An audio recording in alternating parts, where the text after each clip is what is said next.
டிசியோட co CEO James Gunn new DC universe build பண்ணுறதுக்காக ரொம்பவே hard work பண்ணிட்டு இருக்காரு.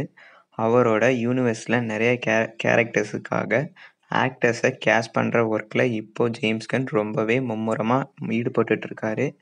இப்போ கூட பார்த்தீங்கன்னா ஜேம்ஸ் கன் சூப்பர் கேர்ள் ரோலுக்காக கேஸ்ட் ஒர்க்கை கம்ப்ளீட் பண்ணிட்டாரு. அவரே இந்த விஷயத்த கன்ஃபார்ம் பண்ணியிருக்காரு. வாங்க அது யாருன்னு இப்போ பார்க்கலாம். சூப்பர் கேர்ள் ரோலுக்காக ரொம்ப நாளாகவே ஆக்ட்ரஸை தேடிட்டு இருந்தார். அவருக்கு இப்போ தான் ரொம்ப நாளுக்கு அப்புறம் ஒரு ஆக்ட்ரஸ் கேஸ்ட் பண்ணியிருக்காரு. சூப்பர் கேர்ள் ரோலுக்காக ஹவுஸ் ஆஃப் டிராகன்ஸ் சீரீஸில் ஆக்ட் பண்ணியிருந்த actress Milly Alcock James Gunn Supergirl ரோலுக்காக கேஸ்ட் பண்ணியிருக்காரு.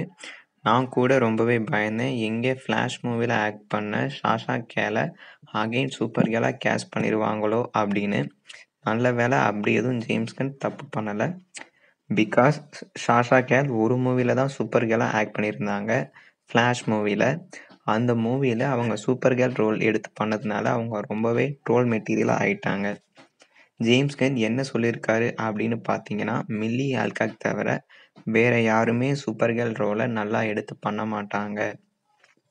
மில்லி ஆல்காக் சூப்பர் கேர்ள் ரோலுக்காகவே பிறந்தவங்க அப்படிங்கிற மாதிரியும் சொல்லியிருக்காரு. ஜேம்ஸ் கன் மில்லி ஆல்காக ரொம்பவே புகழ்ந்து பேசியிருக்காரு.